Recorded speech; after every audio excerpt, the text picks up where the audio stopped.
Hello दोस्तों, आपका हमारी हिंदू स्टोरीज चैनल में स्वागत है। आज हम आपके लिए लेकर आए हैं सकट चौथ की दूसरी कथा। तो दोस्तों, आज हम आपके लिए सकट चौथ की दूसरी कथा को लेकर आए हैं।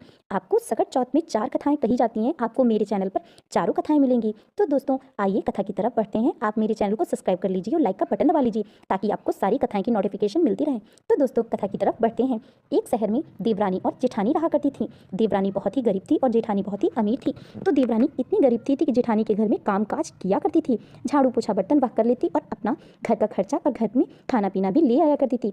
एक बार तिल चौथ सकट का व्रत आया तो देवरानी जेठानी के घर पर गई और बोली, जेठानी जी मुझे थोड़ा सा तिल के लड्डू और चूरमा सब कुछ दे दो ताकि मैं अपने घर में पूजा कर लूँ। तो जेठानी ने बोला कि अभी तो मैंने पूजा की ही नहीं है और मैं तुमको कैसे दे दूँ कुछ भी बनाने के लिए। जब मैं पूजा कर लूँगी तब तुम कल ले जाना।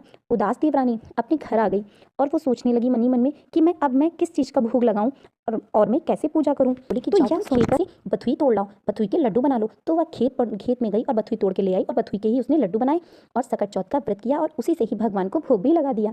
यह देखकर भगवान भोग लगाकर वह सो गई। तो फिर क्या था, उसके सपने में रात में भगवान सकट आए और बोले, माता तुमने क्या बनाया है भोग खाने में। तो बोली, मेरे पास तो कुछ था ही नहीं, इसलिए मैंने बथुई के लड्डू बनाए हैं। तो फिर क्या था, भगवान ने बथुई के लड्डू खाए। जब लड्डू खा के भगवान का पेट भर गया तो उन्होंने पूछा, माता अब मुझे लैट्रिन लगी है, मुझे अब टट्टी फिरत लगी है, ऐसे ही उन्होंने बोला। तो फिर बोला कि जहाँ मन हो तहाँ भगवान लैट्रिन कर लो, पूरा घर तो मुझे तो निपटाई आई है। ऐसे ही उन्होंने बोला कि मुझे तो निपटाई आई है। तो फिर माता ने बोला कि जहाँ मनो तहाँ निपटाई लो, तो पूरा घर तो खाली पड़ा है। ऐसा कहते हुए भगवान ने निपटाई करते हुए तो फिर सुबह हो गई। सुबह देवरानी ने देखा मेरे घर पर तो पूरे घर में हीरा पन्ना सोना चांदी मोती पूरे घर में पड़ा हुआ है।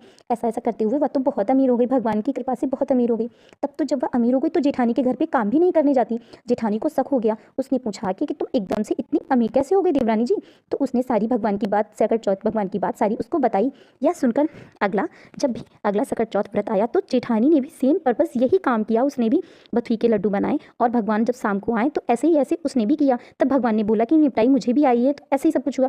उसके जेठानी के पास सब कुछ था पर वह ढोंग कर रही थी, दिखावा कर रही थी कि भगवान जी मेरे पास कुछ नहीं है और मैंने इस तरीके से लड्डू बनाए हैं।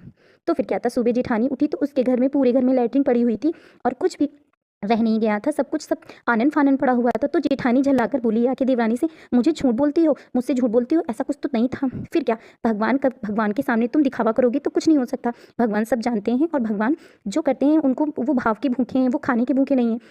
तुम किस भाव से भगवान को मना रहे हो, तुम किस भाव से भगवान को भोग लगा रहे हो, ये सब भगवान जानते हैं। भगवान के आगे दिखावा नहीं चलता। तो जिस तरीके से भगवान ने देवरानी की जिंदगी बदल दी, भगवान ने देवरानी के जीवन में खुशहाली ला दी, वैसे ही सकट चौथ में भगवान सबके जीवन में खुशहाली लाए। तो जय सकट चौथ भगवान की जय, जय सकट चौथ भगवान की जय।